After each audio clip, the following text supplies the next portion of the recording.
जी अस्सलाम वालेकुम। वकास साहब क्या हाल चाल है? ठीक ठाक है? वालेकुम सलाम जी, ठीक हूँ मैं, अल्लाह का शुक्र। आप सुनाए कैसे हैं? जी अल्हम्दुलिल्लाह ठीक ठाक। अच्छा, आज आपसे मैंने एक क्वेश्चन पूछना था रिगार्डिंग जो भी हम ईआरपी सॉफ्टवेयर यूज करते हैं उसके अंदर परचेज का, प्रोक्योरमेंट का और इनबाउंड शिपमेंट का, ये तीन डिफरेंट मॉड्यूल्स डेवलप किए हुए हैं। तो इसके बारे में मुझे बताइएगा कि क्या इनमें डिफरेंस है और ये किस पर्पस के लिए यूज किए जाते हैं।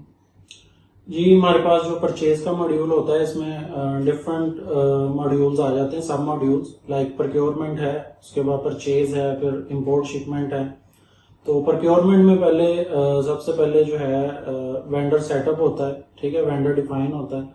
और प्रोक्योरमेंट में फिर रेकोजिशन बनती है, रेकोजिशन से आगे रिक्वेस्ट फॉर कोटेशन बनती है। किसी भी डिपार्टमेंट से रेकोजिशन आती है, ठीक है, तो आगे उसकी रिक्वेस्ट फॉर कोटेशन बनती है और डिफरेंट लोगों को आप वेंडर्स को अपने दे सकते हैं, ठीक है।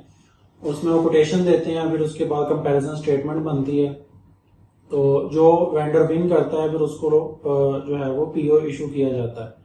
तो इसके बाद परचेज का मॉड्यूल आता है, ठीक है, उसमें पीओ बनता है और पीओ के बाद आप जो है वो आइटम रिसीट करते हैं, ठीक है। और आइटम रिसीट के बाद आपका जो है वो फिर वेंडर बिल बनता है। अगर पीओ आपने 500 क्वांटिटी का बनाया है तो आप उसके अगेंस्ट 2 दफा 3 दफा भी आइटम रिसीट कर सकते हैं, ठीक है।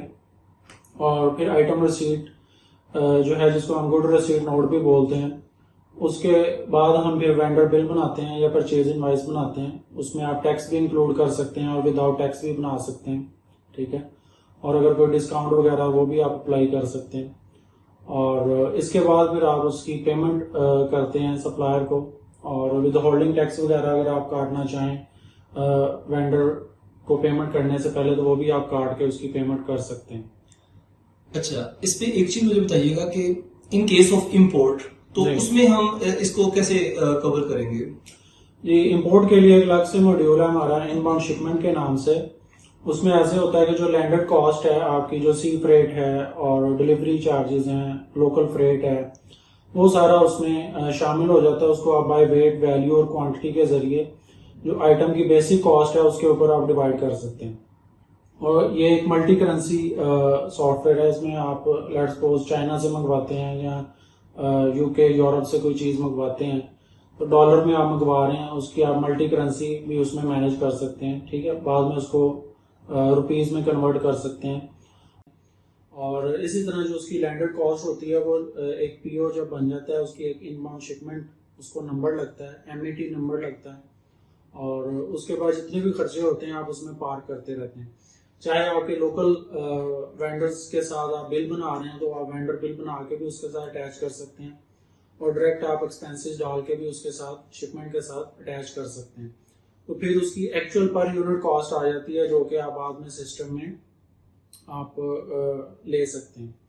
और इससे ये फायदा होता है कि आपको एक्चुअल पर यूनिट कॉस्ट का पता चल जाता है। और आप अपना जो जब उसको सेल करते हैं तो आप एक्चुअल प्रॉफिट्स के ऊपर उसको सेल कर सकते हैं, आपको एक्चुअल सीजीएस का पता चल जाता है। चले, बहुत शुक्रिया। अच्छा, इस चीज के लिए हमें कोई डेमो लिंक कोई प्रोवाइड कर सकते हैं आप, ताकि कोई भी यूजर आपका ये जो डेमो है जो आपने बताया है इसको चेक कर सके, व्यू कर सके फ्री ऑफ कॉस्ट। ये हम अपनी इस वीडियो की डिस्क्रिप्शन लिंक में डेमो लिंक इसका डाल देते हैं, आप इसका फ्री डेमो देख सकते हैं और इसको ट्रायल कर सकते हैं।